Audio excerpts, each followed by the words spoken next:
Hello friends, எல்லோருக்கும் வணக்கம். Welcome to எங்க investor channel. Actually today market trends பார்த்துருப்பீங்க. ஸோ டுடே மார்க்கெட் ட்ரெண்ட் பார்த்தீங்கன்னா ஃப்ளாட்டாக தான் இருக்குது.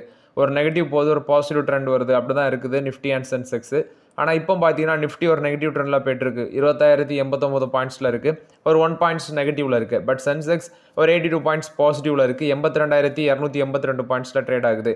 இது போக பேங்க் நிஃப்டி 125 பாயிண்ட்ஸ் நெகட்டிவில் இருக்குது. 56,827 பாயிண்ட்ஸில் ட்ரேட் ஆகிட்டு இருக்குது. ஸோ மார்க்கெட் பார்த்தீங்கன்னா ஒரு நெகட்டிவ் ட்ரெண்டில் தான் இருக்குது. ஆனால் என்னோட போர்ட்ஃபோலியோ நெகட்டிவில் தான் இருக்குது. நேற்று நெகட்டிவ், இன்றைக்கும் நெகட்டிவ் தான் என்னோட போர்ட்ஃபோலியோ. ஸோ இது போக ஐசிசி பேங்க் வந்து ஒரு ஃப்ளாட் பாசிட்டிவில் இருக்குது. HDFC Bank flat positive, Axis Bank flat positive. இது போக பேங்க் நிஃப்டி எல்லா ஸ்டாக்ஸுமே நெகட்டிவில் தான் இருக்குது. Federal Bank, Kotak Mahindra Bank, State Bank of India இதெல்லாம் ஃப்ளாட் நெகட்டிவில் இருக்குது. Bank of Baroda, IndusInd Bank, IDFC First Bank இதெல்லாம் 1.5% மேலே நெகட்டிவில் இருக்குது. Punjab National Bank 2.5% negative, AU Small Finance Bank 3% negative, Canara Bank வந்து 3.5% நெகட்டிவில் இருக்குது. ஸோ இது வந்து பேங்க் ஸ்டாக்ஸை பொறுத்த வரைக்கும் அப்டேட்டு. ஃபஸ்ட்டு டெரிவேட்டிவ் மார்க்கெட் எடுத்து பார்த்தேன். மெட்டலும் டெக்னாலஜி செக்டர் மட்டும் தான் பாசிட்டிவில் இருக்குது. Energy, BSc, reality, finance, cement, infra, services, consumer, auto, BSc bank, banking, pharma எல்லாமே பார்த்தீங்கன்னா நெகட்டிவில் இருக்குது. இதில் ஃபார்மா செக்டர் வந்து 1.5% நெகட்டிவில் இருக்குது. அடுத்தபடியாட்டு பேங்கிங் நல்ல நெகட்டிவ் ட்ரெண்டில் இருக்குது. ஆக்சுவலி ஃபார்மா வந்து ஆரோபிண்டோ ஃபார்மா, பயோகான் இதெல்லாமே பார்த்தீங்கன்னா ஆரோபிண்டோ ஃபார்மா 2.5% மேலே நெகட்டிவில் இருக்குது. பயோகான் 1.5% நெகட்டிவில் இருக்குது. ரெட்டிஸ் வந்து 1.5% நெகட்டிவில் இருக்குது. ஸோ இன்னைக்கு ரெட்டிஸ் ஏன் விழுந்திருக்கு அப்படின்னு சொல்லி கேட்டிங்க. ஆல்ரெடி ஆந்திர பிரதேஷில் அவங்க அந்த ஸ்ரீகாக்குளம் பிளான்ட்டில் வந்து பார்த்தீங்கன்னா யூஎஸ்எஃப்டி இன்ஸ்பெக்ஷன் பண்ணி 7 அப்சர்வேஷன் என்னமோ இஷ்யூ பண்ணிட்டு போயிருந்தாங்க. அது ஒரு இஷ்யூ 2 நாளுக்கு முன்னாடி இருந்துச்சு. இப்போ அவங்களோட நியூயார்க் ஏபிஐ ஃபெசிலிட்டியில் வந்து யூஎஸ்எஃப்டி இன்ஸ்பெக்ஷன் பண்ணியிருக்காங்க. எஸ்டாப்ளிஷ்மெண்ட் இன்ஸ்பெக்ஷன் ரிப்போர்ட், அதாவது இஐஆர் ரிப்போர்ட்டுன்னு சொல்லுவாங்க, இஐஆர் ரிப்போர்ட்டுன்னு சொல்லுவாங்க, அது கொடுத்துட்டு போயிருக்காங்க. ஸோ இப்போ அந்த பேசிஸில் அந்த பங்கு இன்றைக்கி ஒரு நெகட்டிவ் ட்ரெண்டில் விழுந்திருக்கு. பட் இது வந்து ஒரு 30 நாளுக்குள்ளே நாங்கள் அதை கிளியர் பண்ணிடுவோம் அப்படின்னு சொல்லி ரெட்டிஸ் தரப்புல வந்து சொல்லியிருக்காங்க. பட் இதெல்லாம் ஒரு பெரிய இஷ்யூஸ் கிடையாது. அதாவது இந்த இன்ஸ்பெக்ஷன் பண்ணுறது யூஎஸ்எஃப்டியை கொடுக்குறதுலாம் ஃபார்மா கம்பெனிஸுக்கு ஒரு ஷார்ட் டைம் நெகட்டிவ் அப்டேட் தான். பட் பெருசாக இது வந்து பார்த்தீங்கன்னா அவங்களை அஃபெக்ட் பண்ணாதுன்னு தான் நான் ஃபீல் பண்ணுறேன். இது வந்து டாக்டர் ரெட்டி லேபரட்டரிஸில் வந்து அப்டேட்டு. அதனால தான் இன்றைக்கி 1.5% நெகட்டிவில் இருக்காங்க. 1,236 ரூபா போச்சு. இப்போ 1,240 ரூபாவில் ட்ரேட் ஆகிட்டு இருக்காங்க. ஆப்பர்ச்சுனிட்டியாக நிறைய பேர் கேட்டிங்க. ஒரு ஆப்பர்ச்சுனிட்டி ஜோனுக்குள்ளே தான் இருக்குது. ஆக்சுவலி நேட்கோவும் ரெட்டிஸும் தான் ஒரு ஸ்லோ நமக்கு ஒரு ஆப்பர்ச்சுனிட்டி ஜோனில் இருக்குது. மற்றபடி சிப்லா, சன்ஃபார்மா இதெல்லாமே வேல்யூஷன் ஜாஸ்தியாக இருக்குது. ஜைடஸ் வந்து இதோட ஒரு பி ரேஷியோ 2 பாயிண்ட்ஸ் அதிகமாக இருக்கலாம். அது ஜைடஸ் வந்து 20 இருக்கும்னு நினைக்கிறேன். இதெல்லாம் 19, நேட்கோ ஃபார்மெல்லாம் வந்து 10 அந்த சம்திங்கில் தான் இருக்குது. ஸோ அப்பப்போ ஸ்லோவாக யூஸ் பண்ணிக்கோங்க. நெக்ஸ்ட் சிப்லா, இது வந்து என்ன அப்டேட் கொடுத்துருக்காங்கன்னா ஐகேல்டெக் அப்படிங்கிற கம்பெனியில் 20% ஸ்டேக் நாங்கள் வாங்க போகிறோம். எங்களோட ரெஸ்பிரேட்டரி டிவைஸ் போர்ட்ஃபோலியோ வந்து எக்ஸ்பேண்ட் பண்ண போகிறோம் அப்படின்னு சொல்லி அப்டேட் கொடுத்துருக்காங்க. ஆக்சுவலி இந்த கம்பெனி அவங்க வாங்கின வேல்யூ வந்து 5 கோடிக்கு வாங்கியிருக்கிறாங்க. இது மூலமாட்டம் அவங்களோட அந்த ரெஸ்பிரேட்டரி டிவைஸ் போர்ட்ஃபோலியோ வந்து எக்ஸ்பேண்ட் பண்ணுவோம் அப்படின்னு சொல்லியிருக்கிறாங்க. இது சிப்லாக்கு ஒரு பாசிட்டிவ் அப்டேட்டாக இருக்குது. ஃபினான்ஷியல் 25ல் இந்த ஐகேல்டெக் இவங்க வாங்கின கம்பெனியோட அந்த ரெவன்யூ மட்டும் 6.7 crores இருந்திருக்கு ஃபினான்ஷியல் 25ல். 24ல் 4.19 crores, 23ல் வந்து 1.28 crores. ஆக்சுவலி இந்த அக்யூசிஷன் வந்து இவங்களுக்கு பெனிஃபிட்டாக தான் இருக்குது. டயக்னோஸ்டிக்ஸ் நெக்ஸ்ட் வந்து டிஜிட்டல் ஆஃபரிங்ஸ் ரெஸ்பிரேட்டரி போர்ட்ஃபோலியோவில் வந்து இவங்களுக்கு ஒரு பெனிஃபிட்டாக தான் இருக்குது. ஸோ இது வந்து சிப்லா பொறுத்த வரைக்கும் அப்டேட்டு. சிப்லா அன்றைக்கி பார்க்கும்போது மார்க்கெட்டில் ஒரு ஃப்ளாட் நெகட்டிவில் இருக்குது. 1,462 ரூபாவில் ட்ரேட் ஆகிட்டு இருக்குது. பட் இது கொஞ்சம் வேல்யூஷன் ஜாஸ்தியாக இருக்குது. நெக்ஸ்ட் பார்த்தீங்கன்னா கோல்கேட் பாமாயிலோட Q1 ரிசல்ட்ஸ். நெட் ப்ராஃபிட் 12% விழுந்திருக்கு, 321 கோடி. நெட் சேல்ஸும் குறைஞ்சிருக்குன்னு சொல்லியிருக்காங்க. 4% நெட் சேல்ஸ் விழுந்திருக்குது, 1,421 கோடியாக இருக்குது. ரெவன்யூ ஃப்ரம் ஆப்ரேஷன் 4.3% விழுந்திருக்குது. டோட்டல் இன்கம் 1,433 கோடியாக இருக்குது, 4.3% விழுந்திருக்கு. ஆப்ரேட்டிங் மார்ஜின் 31.6% குறைஞ்சிருக்குன்னு சொல்லியிருக்கிறாங்க. 34%லேருந்து கிட்டத்தட்ட 240 பேசிஸ் பாயிண்ட் விழுந்திருக்கு. எபிட்டா 453 கோடியாக இருக்குது, 11% எபிட்டாவும் விழுந்திருக்குன்னு சொல்லியிருக்கிறாங்க. ஸோ ஆக்சுவலி ஃபினான்ஷியல் 23லேருந்து 25 வரைக்கும் அவங்களோட நெட் சேல்ஸ் க்ரோத் வந்து 12% CAGR க்ரோத் இருந்துச்சு. பட் இப்போ பார்த்தீங்கன்னா விழுந்திருக்குது அவங்களோட சேல்ஸ் அண்ட் ப்ராஃபிட். ஸோ இது வந்து கோல்கேட்டை பொறுத்த வரைக்கும் அப்டேட்டு. பெருசாக வந்து பார்த்தீங்கன்னா உங்களுக்கு டிமாண்ட் இருந்த மாதிரி தெரியல. மார்க்கெட்டில் காம்படிஷனும் அதிகமாட்டு வர்றதுனால இவங்களுக்கு வந்து பார்த்தீங்கன்னா மார்க்கெட்டில் காம்படிஷன் ஹெவியாக இருக்குது. அது இல்லாமல் இவங்க சொல்கிறது நாங்கள் சின்ன குழந்தைங்க, அதாவது 3 to 6 years இருக்கிற அந்த சின்ன குழந்தைங்களுக்கு கோல்கேட் கிட்ஸ் ஸ்குவீஷி டூத் பேஸ்ட் அப்படிங்கிறத ஒன்று ஸ்ட்ராபெரி அண்ட் வாட்டர்மெலன் ஃப்ளேவரில் வந்து நாங்கள் கொண்டு வருவோம் அப்படின்னு சொல்லியிருக்கிறாங்க. அது வந்து ஸ்கியூஸ் பாட்டில், அடுத்து வந்து ஃபன் கிரிப் அது மாதிரிலாம் கொண்டு வரோன்னு சொல்லியிருக்கிறாங்க. ஸோ இது மூலமாட்டு எங்களோட ரெவன்யூ ப்ராஃபிட் இன்க்ரீஸ் ஆகணும் அப்டேட் கொடுத்துருக்காங்க. இது வந்து கோல்கேட் பாமாயில் கொடுத்த ரிசல்ட்ஸ் அப்டேட். ரிசல்ட்ஸ் வீக்காக தான் இருக்குது. லாஸ்ட் 1 year ரிட்டர்ன்ஸ் எடுத்து பார்க்கும்போது 23% நெகட்டிவ் ரிட்டர்ன்ஸ் தான் கொடுத்துருக்கு. இன்னைக்கு கூட ஃப்ளாட் நெகட்டிவ்ல ட்ரேட் ஆகிட்டு இருக்காங்க. 2,389 ரூபாயில் ட்ரேட் ஆகிட்டு இருக்கு. வேல்யூஷனும் ரொம்பவே ஹெவியாக இருக்குது. 45 டைம்ஸ் earningsல இருக்கிறாங்க. இது கோல்கேட் பாம் ஆயில் போஸ்ட் பண்ண ரிசல்ட்ஸ் அப்டேட்டு. நெக்ஸ்ட் இந்த விஎஸ்டி இண்டஸ்ட்ரீஸோட ரிசல்ட்ஸ் இன்னைக்கு வர இருக்குது. நான் வந்துட்டு நினச்சேன், பட் ஸ்டில் அது இன்னும் ரிசல்ட்ஸ் வரல. 3% இன்றைக்கி நெகட்டிவில் இருக்குது. 282 ரூபா போனது 284 ரூபாவில் ட்ரேட் ஆகிட்டு இருக்குது. ஸோ இது ஒரு ஆப்பர்ச்சுனிட்டியானா வேல்யூஷன் சீப்பாக தான் இருக்குது. பட் என்னோட ஒப்பீனியன் அதோட ரிசல்ட்ஸை பார்த்துட்டு ஃபோக்கஸ் பண்ணலான்ட்டு நான் இருக்கிறேன் இதில். So wait for the results, அந்த மொமெண்டத்துக்கு தான் நான் இருக்கிறேன். நெக்ஸ்ட்டு பார்த்தீங்கன்னா பஜாஜ் ஃபினான்ஸ். ஆக்சுவலி பஜாஜ் ஃபினான்ஸோட எம்டி வந்து அனுப் குமார் ஷாகா, இவர் வந்து பார்த்தீங்கன்னா ரிசைன் பண்ணியிருக்கிறாங்க. ஸோ அந்த பேசிஸில் அன்றைக்கி பஜாஜ் ஃபினான்ஸ் வந்து ஒரு நெகட்டிவ் ட்ரெண்டில் தான் இருந்துச்சு மார்க்கெட்டில்.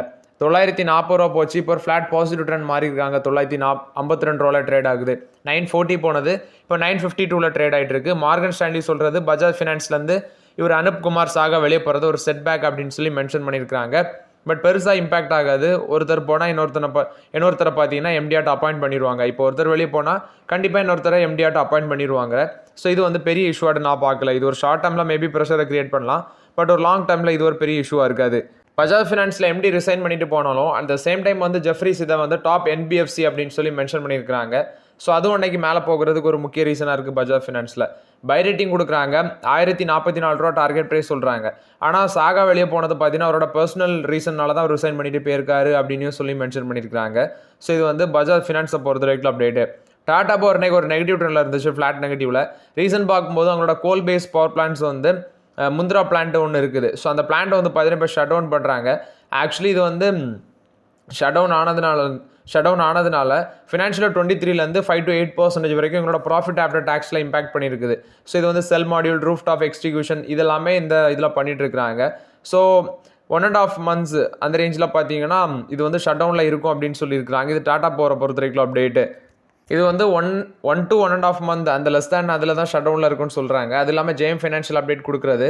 இவங்க வந்து ஒரு 5 ஸ்டேட்ஸ் கூட, குஜராத், மகாராஷ்டிரா, ராஜஸ்தான், பஞ்சாப், ஹரியானா, இவங்களுக்கு கூட பவர் பர்ச்சேஸ் அக்ரிமெண்ட் போடுறதுக்கும் சான்சஸ் இருக்குது அப்படின்னு சொல்லி மென்ஷன் பண்ணியிருக்காங்க.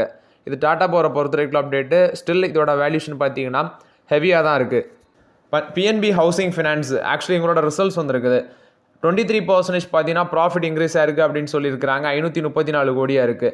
அது இல்லாமல் net profit same period last இயரை கம்பேர் பண்ணும்போது 23% இன்க்ரீஸ் ஆயிருக்கு. டோட்டல் இன்கம் 2082 கோடி, இதுவும் வளர்ச்சி அடைஞ்சிருக்கு. இன்ட்ரெஸ்ட் இன்கம் 1980 கோடியாக இருக்குது. நெட் இன்ட்ரெஸ்ட் இன்கம் 17% வளர்ச்சி அடைஞ்சிருக்கு. 760 கோடியாக இருக்குது.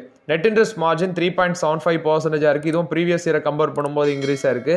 At the same time cross நான் பெர்ஃபார்மிங் அசட் வந்து 1.06 இருக்குது. சேம் பீரியட் லாஸ்ட் இயரில் 1.3 இருந்தது, இப்போ குறைஞ்சிருக்குது. கேபிட்டல் அடிக்யூசி ரேஷியோ 29.68% இருக்குன்னு சொல்லியிருக்காங்க. டயர் 1 கேபிட்டலில் 28.96% இருக்குது. டயர் 2ல் வந்து 0.72 இருக்குதுன்னு சொல்லியிருக்காங்க. ஸோ ஓவர்லாட் இது வந்து பார்த்தீங்கன்னா பிஎன்பி ஹவுசிங் ஃபினான்ஸ் போஸ்ட் பண்ண results update. Strong home loan டிமாண்ட்னால இந்த ப்ராஃபிட் 23% இன்க்ரீஸ் ஆயிருக்குன்னு சொல்லியிருக்காங்க. நெக்ஸ்ட் மில்கி மிஸ்ட் டைரி அதோட ஐபிஓ அப்டேட் கொடுத்துருக்காங்க. 2035 கோடி ஐபிஓ டிராஃப்ட் டேரிங் ப்ராஸ்பெக்ட்ஸ் வந்து ஃபைல் பண்ண இருக்கிறாங்க. ஃப்ரெஷ் இஷ்யூரன்ஸ் மூலமாட்டு 1785 கோடியும், ஆஃபர் ஃபார் சேல் மூலமாட்டு 250 கோடி ப்ரொமோட்டர் செல் பண்ணுறாங்க. இதில் 750 கோடி வந்து 750 crores வந்து ஃப்ரெஷ் இஷ்யூ மூலமாக ரைஸ் பண்ணுறது, டெப்டை வந்து ரீபே பண்ணுறதுக்கு யூஸ் பண்ணுறாங்க. 414.7 கோடி வந்து பார்த்தீங்கன்னா எக்ஸ்பேன்ஷன் மாடர்னைசேஷன் பண்ணுறதுக்கு வேண்டி யூஸ் பண்ணுறாங்க. அவங்களோட பெருந்துறையில் இருக்கிற மேனுஃபேக்சரிங் ஃபெசிலிட்டியை வந்து எக்ஸ்பேன்ஷன் மாடர்னைசிங் பண்ணுறதுக்கு வேண்டி யூஸ் பண்ணுறாங்க.